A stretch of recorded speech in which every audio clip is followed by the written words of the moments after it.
Hello दोस्तों, स्वागत है आपका अपने YouTube channel Rakesh sir physics में। आज हम डिस्कस करेंगे विद्युत बल रेखाओं के बारे में। चलिए शुरू करते हैं। जैसा कि हम जानते हैं कि किसी विद्युत क्षेत्र में कोई आवेश रखा जाए तो उस पर इलेक्ट्रोस्टैटिक फोर्स वर्क करता है, विद्युत बल उस पर काम करता है। अगर मान लीजिए किसी विद्युत क्षेत्र में कोई स्वतंत्र धनावेश रख दिया जाए। स्वतंत्र धनावेश का मतलब यह है कि यदि उस पर कोई बल लगता है तो वह बल की दिशा में गति करने के लिए स्वतंत्र है। तो किसी विद्युत क्षेत्र में हमने स्वतंत्र धनावेश रखा तो स्वतंत्र धनावेश पर विद्युत क्षेत्र के कारण एक बल लगेगा और उस बल की दिशा में वह धनावेश गति करने लगता है। वह जिस मार्ग पर गति करता है उस मार्ग को ही हम विद्युत बल रेखा कहते हैं। विद्युत बल रेखाएं एक काल्पनिक वक्र होती है, पर यह वास्तविक विद्युत क्षेत्र को प्रदर्शित करती है। सबसे पहले विद्युत बल रेखाओं का जो कॉन्सेप्ट दिया था वो फैराडे ने दिया था। चलिए इसकी एक सिंपल सी डेफिनेशन नोट करते हैं।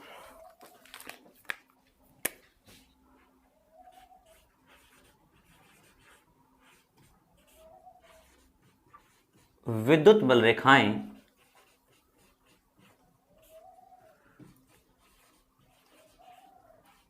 विद्युत क्षेत्र में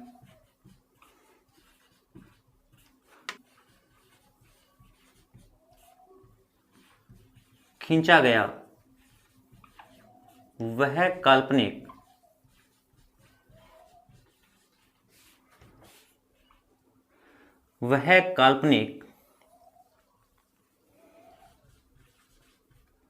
वक्र है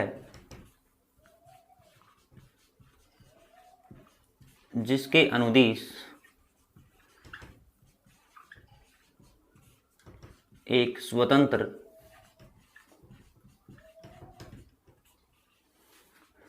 एवं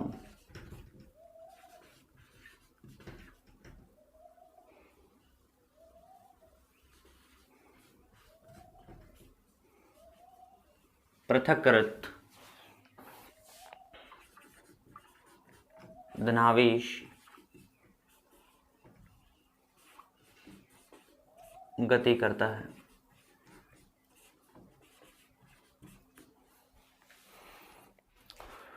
विद्युत बल रेखा के किसी भी बिंदु पर खींची गई स्पर्श रेखा उस बिंदु पर विद्युत क्षेत्र की दिशा को प्रदर्शित करते हैं।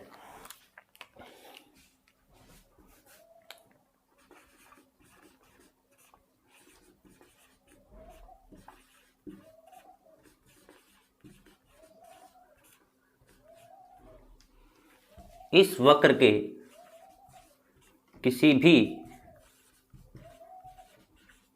बिंदु पर खींची गई स्पर्श रेखा उस बिंदु पर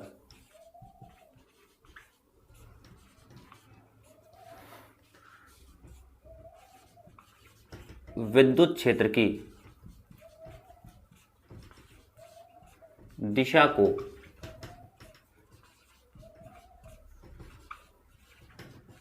प्रदर्शित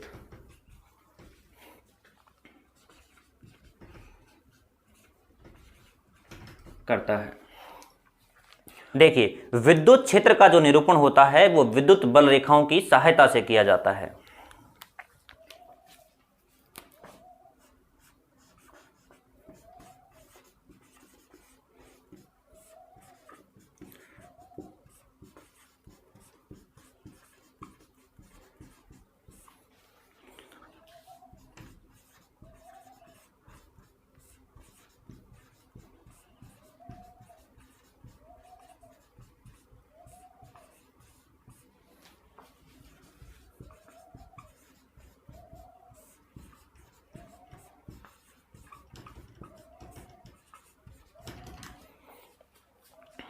अब हम डिस्कस करते हैं विद्युत बल रेखाओं की विशेषताओं के बारे में।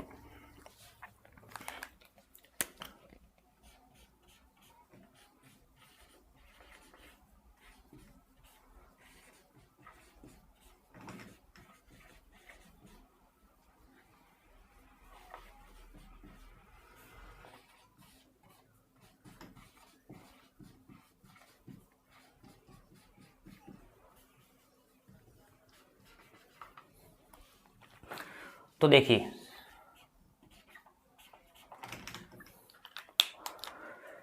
विद्युत बल रेखाएं जो होती है वो धनावेश से प्रारंभ होती है और ऋणावेश पर समाप्त होती है। इसको हम थोड़ा सा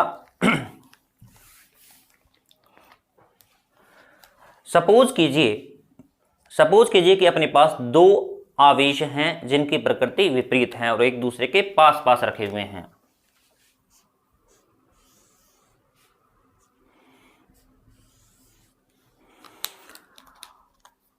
दोनों आवेशों के लिए दो आवेश एक दूसरे के पास पास रखे हुए हैं, तो ये बात तो ऑब्वियस है कि दोनों के कारण विद्युत क्षेत्र उत्पन्न होगा।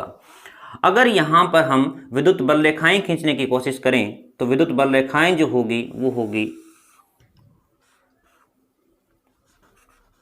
धनात्मक आवेश से ऋणात्मक आवेश की ओर।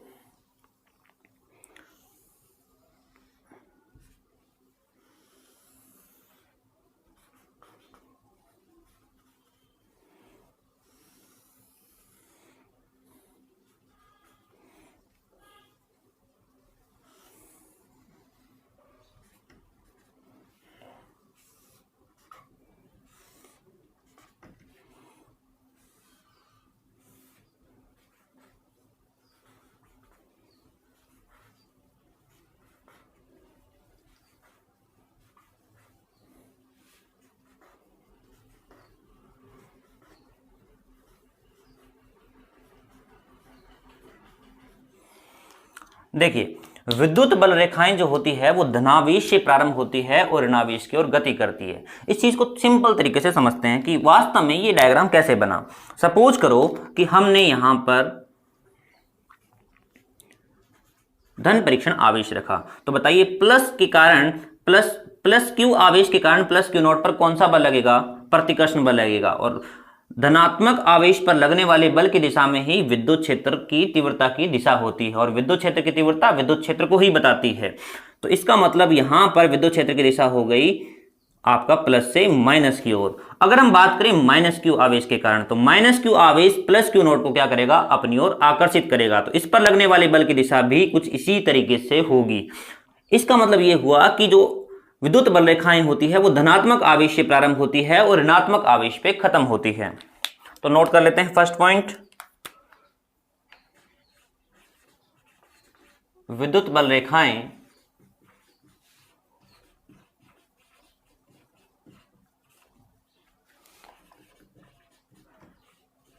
धनात्मक आवेश से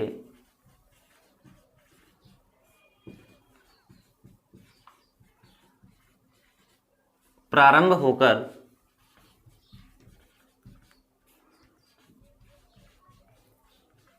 ऋणात्मक आवेश पर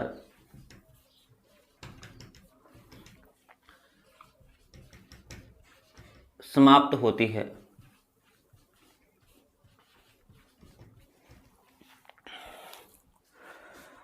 नंबर 2 पॉइंट, हमने विद्युत बल रेखाओं की डेफिनेशन में ही क्लियर किया था कि विद्युत बल रेखा के किसी भी बिंदु पर खींची गई स्पर्श रेखा उस बिंदु पर विद्युत क्षेत्र की दिशा को प्रदर्शित करती है। विद्युत बल रेखा के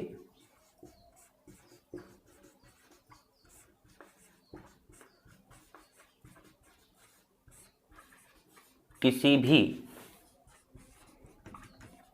बिंदु पर खींची गई स्पर्श रेखा उस बिंदु पर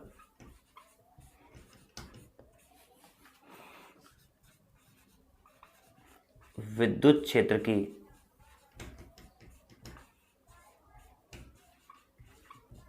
दिशा प्रदर्शित करती है। जैसे सपोज कीजिए हमारे पास में विद्युत बल रेखा कुछ इस तरह से है।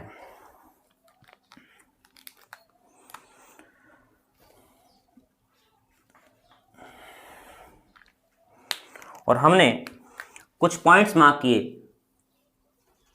Number 1 point, number 2 points, number 3 point, number 4 point और नंबर 5 पॉइंट्स।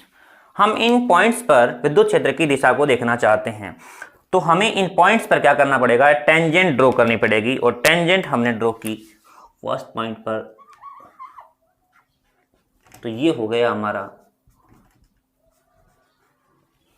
नंबर 1 पॉइंट पर विद्युत क्षेत्र की दिशा। ये हो गई नंबर 2 पॉइंट पर विद्युत क्षेत्र की दिशा। ये हो गया नंबर 3 पॉइंट पर विद्युत क्षेत्र की दिशा। ये हो गई नंबर 4 पॉइंट पर विद्युत क्षेत्र की दिशा। और ये हो गया नंबर 5 पॉइंट पर विद्युत क्षेत्र की दिशा। तो एक चीज क्लियर हो गई कि विद्युत बल रेखा के किसी भी बिंदु पर अगर हम टेंजेंट ड्रॉ करेंगे तो वो विद्युत क्षेत्र की दिशा को प्रदर्शित करेगी। देखिए, विद्युत बल रेखाएं एक दूसरे को कभी भी नहीं काटती है। ऐसा क्यों होता है, इसको समझते हैं। तो नोट कर लेते हैं पहले नंबर 3 पॉइंट, विद्युत बल रेखाएं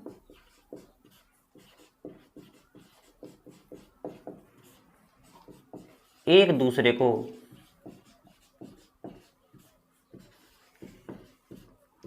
नहीं काटती है।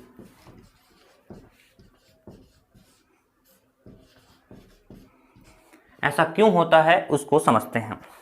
मान लीजिए आपके पास में 2 बल रेखाएं हैं और वो एक दूसरे को काट रही है। ये है आपकी फर्स्ट बल रेखा और ये है आपकी सेकंड बल रेखा, और दोनों का हो गया उभयनिष्ठ बिंदु, ये रहा। इसको हम कटान बिंदु भी कह देंगे और उभयनिष्ठ बिंदु भी कहते हैं। तो ये जो उभयनिष्ठ बिंदु है या कटान बिंदु है, ये दोनों विद्युत बल रेखाओं पर स्थित है। तो फर्स्ट वाले वक्र के लिए अगर इस बिंदु पर अगर हम टेंजेंट ड्रॉ करें तो उसकी कुछ डायरेक्शन इस तरह से होगी।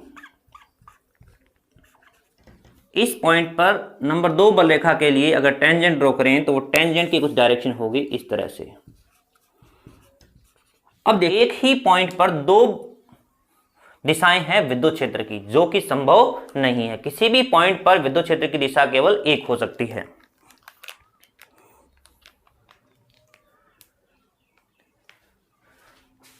क्योंकि कटान बिंदु पर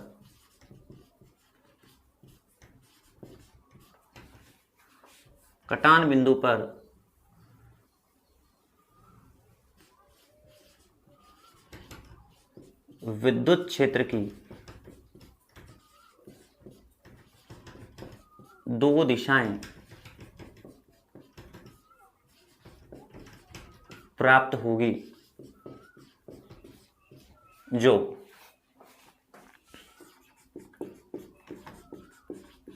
संभव नहीं है।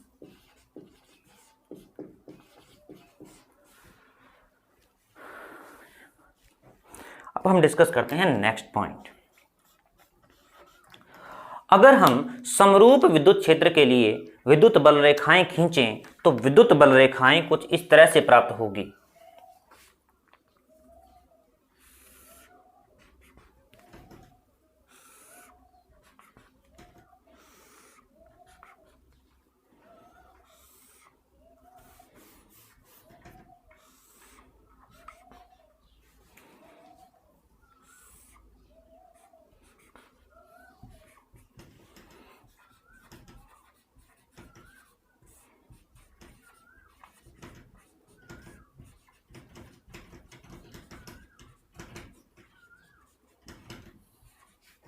देखिए, समरूप विद्युत क्षेत्र के लिए बल रेखाएं खींचें तो वो हमें कुछ इस तरह से प्राप्त होगी।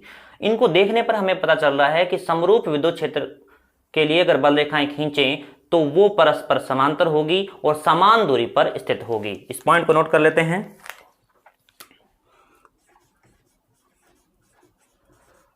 समरूप विद्युत क्षेत्र के लिए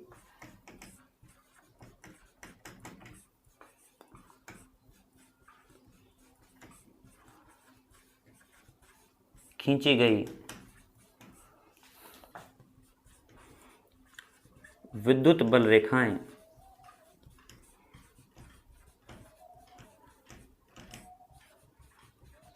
परस्पर समानांतर समान दूरी पर स्थित होती है।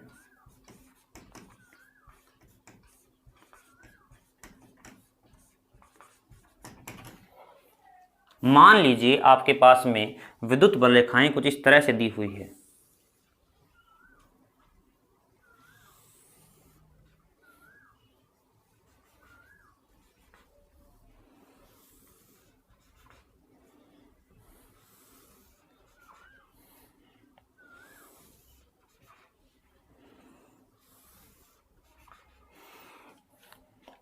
अगर हम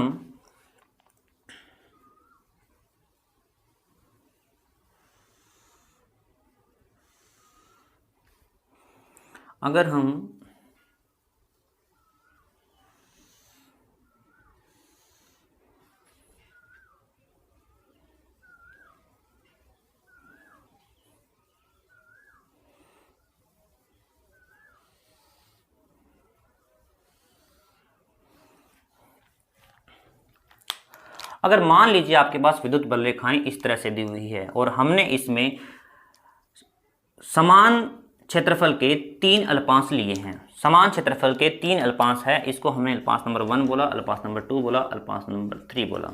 अब हमें पता करना है कि किस अल्पांश पर विद्युत क्षेत्र का मान सबसे ज्यादा होगा। इसके लिए हम क्या करते हैं, इस अल्पांश क्षेत्रफल से गुजरने वाली विद्युत बल रेखाओं की संख्याएं काउंट कर लेते हैं और यहां संख्याएं काउंट करेंगे तो आपको मिलेगी 6, और यहां बल रेखाओं की संख्या काउंट करोगे तो मिलेगी 4, और यहां बल रेखाओं की संख्या काउंट करोगे तो 3।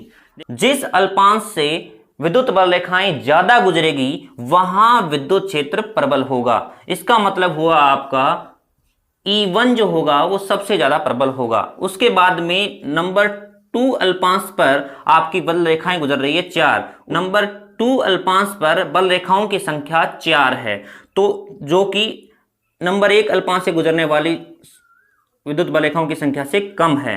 इसलिए यहां पर जो विद्युत क्षेत्र होगा वो इसके कंपेयर में कम होगा, तो ये हो गया E2।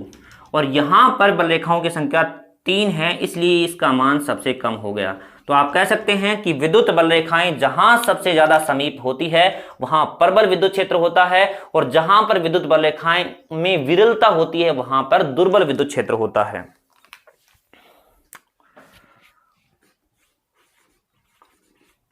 विद्युत बल रेखाओं की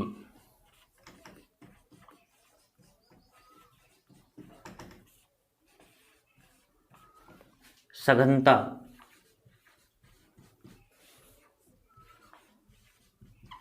प्रबल विद्युत क्षेत्र को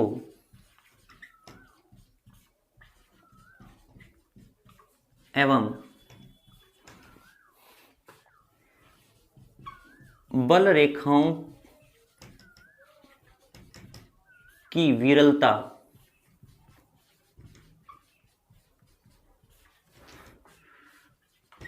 दुर्बल विद्युत क्षेत्र को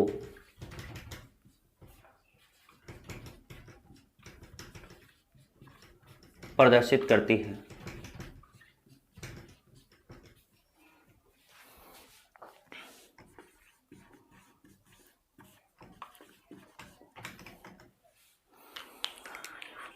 डिस्कस करते हैं पॉइंट नंबर 6। देखिए, अगर सपोज कीजिए अपने पास में 2 आवेश हैं जिनका परिमाण तो सेम है परंतु प्रकृति विपरीत है, तो इनके लिए अगर विद्युत बल रेखाएं बनाएं तो बल रेखाएं कुछ इस तरह से बनेगी।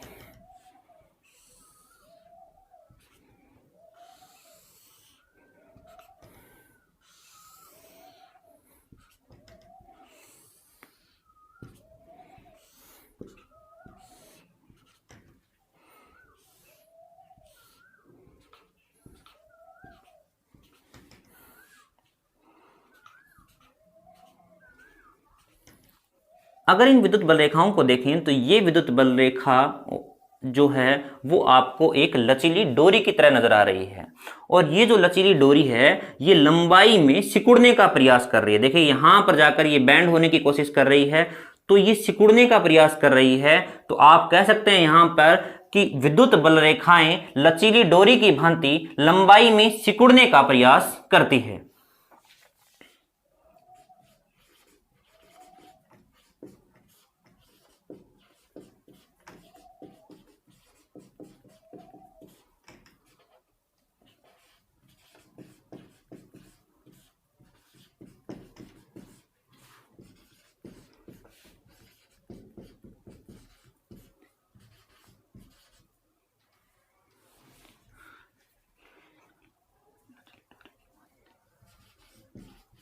लंबाई में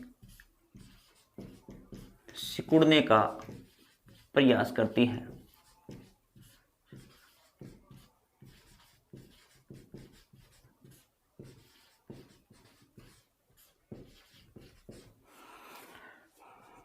देखिए लंबाई में सिकुड़ने का प्रयास करती है, यह इस बात को प्रदर्शित करता है कि जो विपरीत आवेश हैं उनमें क्या होता है, आकर्षण होता है। क्या होता है, आकर्षण होता है, क्योंकि ये जो बल रेखाएं हैं ये किसके पथ को प्रदर्शित करती है, धनावेश के पथ को प्रदर्शित करती है।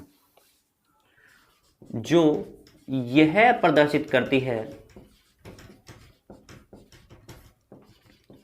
कि विपरीत आवेशों में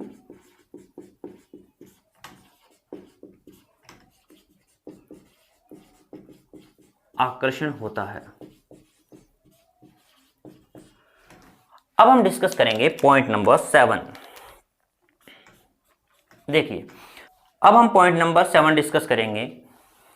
तो पॉइंट नंबर 7 में देखिए कि अगर हम इन बल रेखाओं को देखें तो ये लचीली डोरी की तरह नजर आ रही है, ये लचीली डोरी की भांति नजर आ रही है। अगर आप ध्यान से देखें तो ये लंबाई ये है आपकी, और इस लंबाई के लंबवत दिशा की अगर बात करें तो बल रेखाएं परस्पर एक दूसरे से दूर हटने का प्रयास कर रही है, जो इस बात का प्रमाण है कि आपका समान आवेशों में प्रतिकर्षण होता है।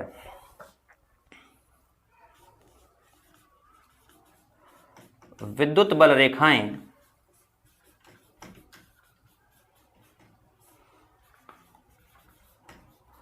लचीली डोरी की भांति लंबाई के लंबवत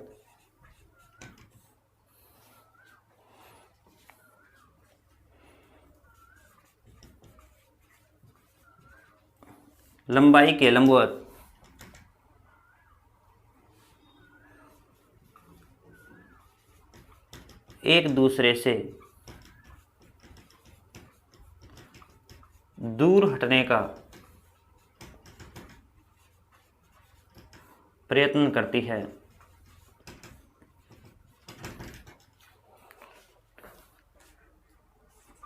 जो यह प्रदर्शित करता है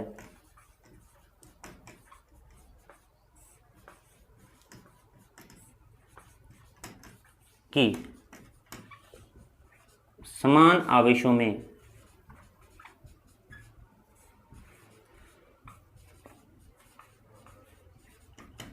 प्रतिकर्षण होता है।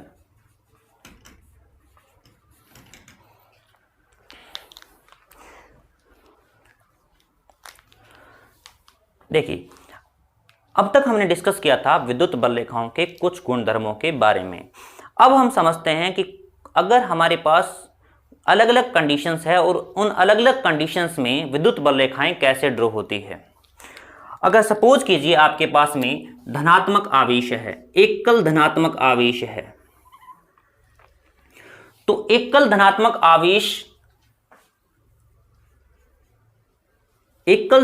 आवेश के कारण विद्युत बल रेखाएं कुछ इस तरह से बनेगी।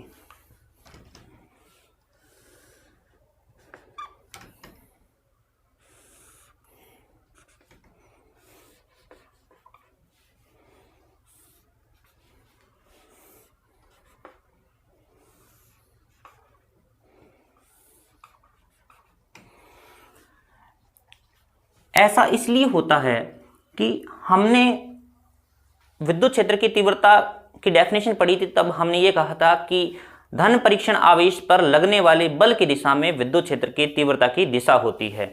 तो अगर मान लीजिए ये प्लस क्यू आवेश है, सपोज कीजिए कि हमने इस पॉइंट पर हमने धन परीक्षण आवेश रखा, तो इस प्लस क्यू आवेश के कारण प्लस क्यू नॉट पर प्रतिकर्षण बल लगेगा इस दिशा में,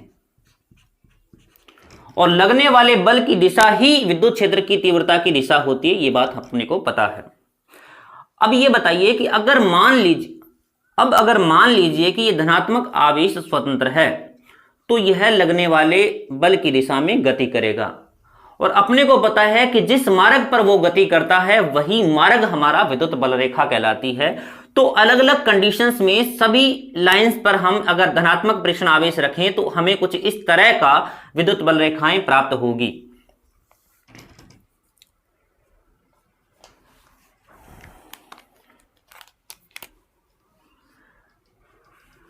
देखिए, एकल धनावेश के कारण जो विद्युत बल रेखाएं होती है वो धनावेश से प्रारंभ होती है और अनंत की ओर जाती है। उसके बाद में हम बात करें अगर एकल ऋणावेश की,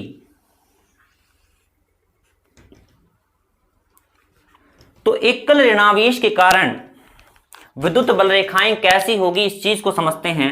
सपोज कीजिए कि स्मॉल r दूरी पर हमने प्लस क्यू नोट आवेश रखा है, और ये plus Q note minus Q के विद्युत क्षेत्र के अंदर है। अब बताइए माइनस क्यू के कारण प्लस क्यू नोट पर कौन सा बल लगेगा? तो आप कहोगे सर आकर्षण बल लगेगा, ये रहा। और आपको पता है कि विद्युत क्षेत्र में धनात्मक परीक्षण आवेश पर लगने वाले बल की दिशा ही किसको प्रदर्शित करती है? विद्युत क्षेत्र की तीव्रता की दिशा को।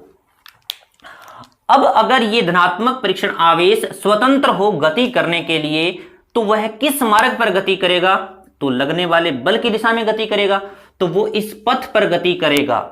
इसलिए यहां पर बल रेखा जो आएगी वो बल रेखा कुछ इस तरीके से होगी।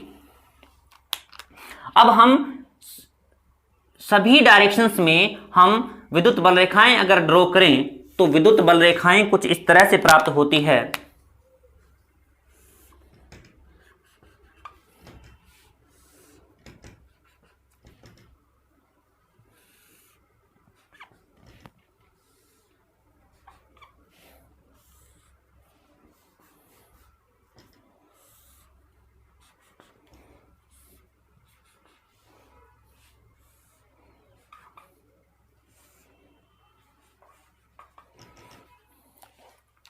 अगर हम इसकी डायरेक्शन को मैं बोलूं तो कैसे बोलूंगा? तो देखिए यहां पर एकल आवेश के कारण जो विद्युत बल रेखाओं की दिशा जो आती है वो होती है त्रिज्यीय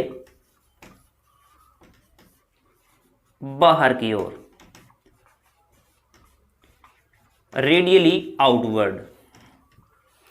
और एकल ऋणावेश के कारण जो विद्युत बल रेखाओं की जो दिशा आती है वो आती है त्रिज्यीय अंदर की ओर।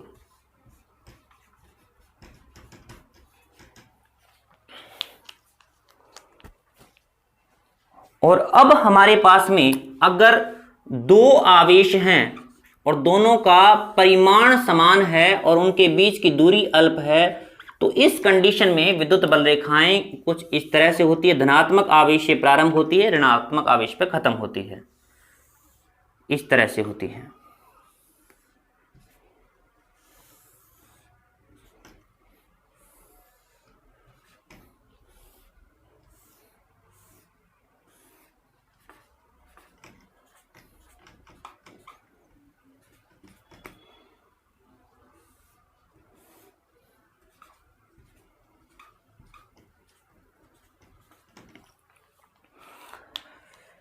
और अगर हम बात करें कि दोनों ही आवेश समान प्रकृति के हैं,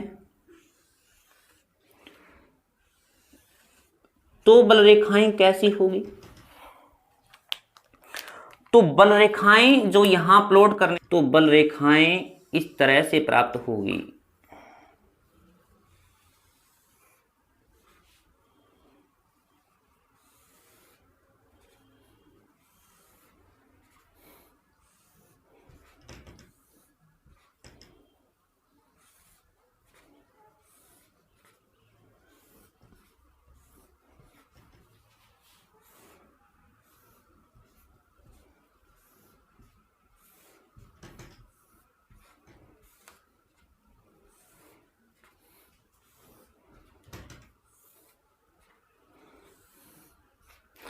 और इन दोनों आवेशों को मिलाने वाली रेखा के मध्य किसी बिंदु पर कुल विद्युत क्षेत्र 0 होगा। तो कुल विद्युत क्षेत्र 0 होगा, उस पॉइंट को हम बोलते हैं उदासीन बिंदु। उदासीन बिंदु वह बिंदु होता है जिस पर कुल विद्युत क्षेत्र का मान 0 होता है। मतलब यहां पर कोई आवेश रख दिया जाए तो वह आवेश किसी भी दिशा में गति नहीं करेगा। तो ये हो गया हमारा समान प्रकृति के आवेशों के कारण विद्युत बल रेखाएं।